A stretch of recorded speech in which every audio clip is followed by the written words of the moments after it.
Hello, this is Chris Bennett. Join us weekly at Pot TV on the Burning Shiva Hour as we explore the roots of cannabis culture throughout history and around the globe.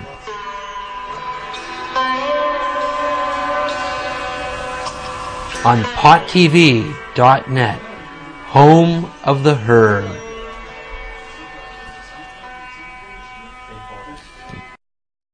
Well, hey there, Pot TV fans. Welcome to another edition of the Burning Shiva. A couple of moments here between editing jobs and filming jobs, and I thought I'd put together one of my own episodes. As you know, I don't always get a chance for that. With all this hype around the whole Christian thing and the use of cannabis that's been going on lately, I thought it'd be interesting to do an episode about one of my more or lesser known theories about the role of cannabis and other entheogens in early Christian period. And this revolves around what I consider to be the greatest hoax in the history of humanity, and that is the Cruci-Fiction. Now, the death and resurrection of a Savior is not even really a Christian's theme. I think it was Percy Graves who wrote the book, The 14 Resurrected Saviors Before Christianity. And the whole thing seems to be based around the solar sun gods and the death and resurrection of the sun through the solstice. And that's why Jesus' birthday is, at Christmas time, and around the solstice and all that type of stuff. And the whole myth of the death and resurrected God can be taken back to figures like Mithras, Ates, Tammuz, and other popular deities of the Near Eastern thing, and seems to have originated with fertility cults. But the Christians even knew about this, and they said that these other myths had, the devil had decided to steal the idea from the Christians and preempted them some centuries earlier by doing this. But they said the real difference, the real test between their own myth and these other pagan counterparts to the myth was that, in fact, Jesus actually rose from the dead, and there were witnesses that witnessed this, and so that's the difference, where the rest are just myths. This was reality. And we're going to take a look at that reality in this episode, the Cruci-Fiction. Now, throughout the Gospels, Jesus is shown to be fulfilling certain Old Testament prophecies about the Messiah, like riding in on a donkey and doing certain things. And it should be noted that Jesus isn't even the first resurrection in the New Testament. Lazarus is resurrected before Jesus actually goes to the cross and dies. And Jesus himself says that he's done this so the apostles may have believed.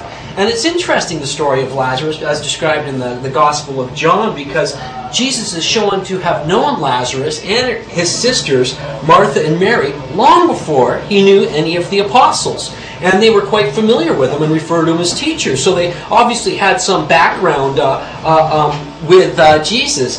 And when message comes to Jesus that his good friend Lazarus is sick, he waits. He doesn't go. He says, oh, well. And then everybody's going, well, aren't you going to go see this guy? He's pretty sick. He needs you to come and heal him, Jesus. And he goes, well, he basically says to him that he's going to die so that they may see and believe, right? And that they may bear witness to his thing. And he goes there and he raises Lazarus from the dead, right? And it should also be noted, besides having knowledge of Martha and Mary and Lazarus before he knew any of the apostles, he also had other secret servants, Nicodemus and Joseph of Arimathea, who were long associated with Jesus before he met any of the apostles. And he's continually telling the apostles when he does stuff, it's so that they may bear witness to his miracles, you know what I mean? And that it was really after the resurrection of Lazarus happened that the Jews themselves began to follow Jesus, because they were so amazed at what happened there. In fact, Jesus was so keen to have other people witness what he did. He said that if I testify about myself, then my testimony is invalid. So it was really important that he had witnesses to all these miracles, because that's what led to Christianity, basically. Now, when we take into consideration the role of cannabis and other entheogens, as I've described in great detail elsewhere on Burning Shiva, you can find all this type of stuff on the internet. Just do a search on Jesus and cannabis, and you'll come up with numerous articles about my articles. This is pretty interesting. Now, it's a little known fact that in the 1960s, the U.S. Army was studying extracts of cannabis, and they put dogs into states of hibernation for 9 days or more. And they thought this was going to revolutionize battlefield medicine. They'd give these people these extracts, their heartbeat would drop down to nothing, and their breath would drift right off. They'd be in basically a state of suspended animation, and they wouldn't have to operate on them right away. It'd give them a bit of leeway time there, you know. And interestingly, this isn't the first time that was looked at. In the 1920s, Emily Murphy's piece of anti-marijuana propaganda, The Black Candle, records that eminent medical doctors in India, principally Calcutta, have made experiments with cannabis indica and have discovered that it induces symptoms of catalepsy or even trance. It is also claimed that the fakirs of India, who suffer themselves to be buried and who are later disinterred, do so through the agency of this drug. Some years earlier, Dr. James Braid of Edinburgh wrote a monograph on this subject entitled Trance and Human Hibernation. And that's in the 1920 book, The Black Candle, the Canadian anti-marijuana piece of propaganda.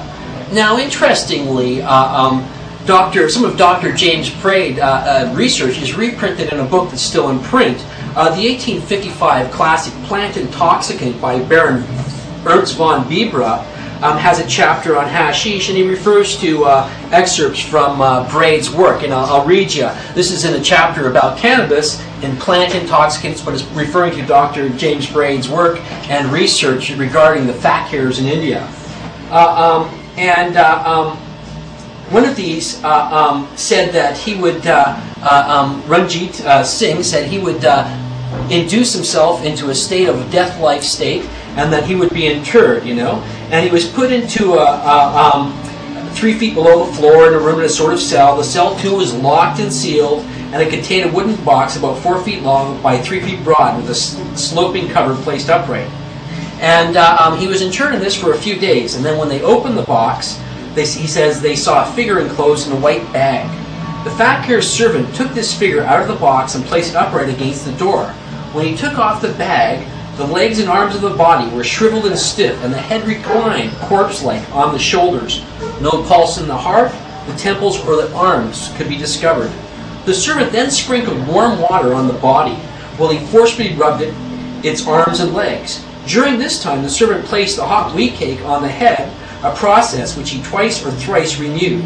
He then pulled out of the nostrils and ears the cotton and wax contained in them, and after a great exertion opened the fakir's mouth by inserting the point of a knife between his teeth and drew his tongue forward, which, however, flew back several times to its former position. He then rubbed the fakir's eyelids with ghee or clarified butter for some seconds, until he succeeded in opening them, when the eyes appeared quite motionless and glazed. After he applied the cake for a 3rd time to the head, the body was violently convulsed. The nostrils became inflated, and the limbs became pliable and began to assume a natural fullness. The servant put some of the ghee on the fakir's tongue and made him swallow it. A few minutes later, the pupils became dilated and the eyes recovered their natural appearance. And the fakir said in a low, sepulchral tone, scarcely audible, "Do you believe me now?" Because he'd done the whole thing to prove this to the European doctor. From the opening of the box to the recovery of the fakir's voice, not more than half an hour could have elapsed. And in another half hour, the fakir talked with us, although with a feeble voice. And that was reported by a Sir Claude Wade.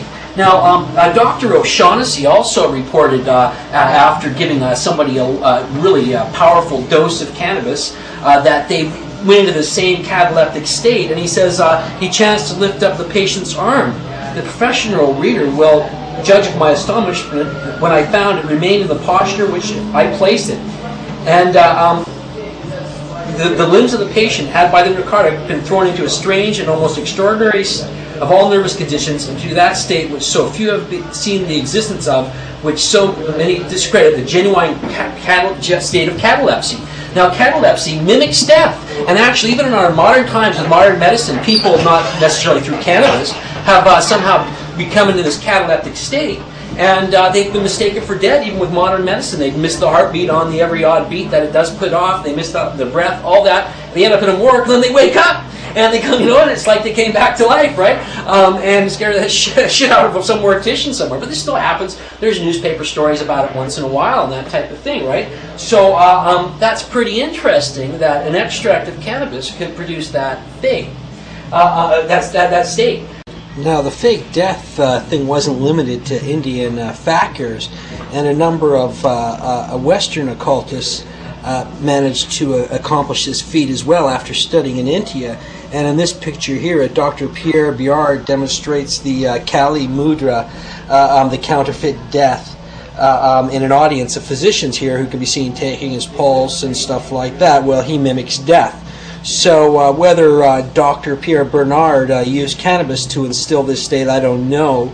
But here again, we show that, as recently as the 19th century, there were individuals who could accomplish this act at will. Now, besides that 19th century European account, which I just showed you there, it's interesting to note that even medieval accounts, say for Shakespeare's time, for instance, they were also knew about these type of preparations, right? And I don't know how many of you are familiar with Romeo and Juliet, but in that, Juliet takes a potion to mimic death, or Romeo, I can't remember, one of them takes a potion to mimic death. The other one sees him in this death-like state, and was used to fool a family so they could elope together, thinks they're dead and kills himself. The other one wakes up and kills himself. It's a tragic story, right? But there's a line in Shakespeare's Romeo and Juliet where they describe such a soporific potion. Take thou this vial, and this distilled liquor drink thou of, when presently through all thy veins shall run a cold and drowsy humour, for no pulse shall keep his native progress, but secretes. No warmth, no breath shall testify thou livest. The roses in thy lips and cheeks shall fade to paly ashes. Thy eyes' windows fall, like death when he shuts up the day of life. Each part deprived of supple government shall stiff and stark and cold appear like death. And in this borrowed likeness of shrunk death, thou shalt continue 42 hours, and then awake as from pleasant sleep. So even in medieval times, they knew about this thing, and it's interesting because the Haitian voodoo cults, they say that Jesus was the first zombie, and here's another example of people like being able to put individuals into a state of death-like state where they're thought to be dead by everybody, even themselves, and they think they wake up and they think they've died and they're now zombies, right?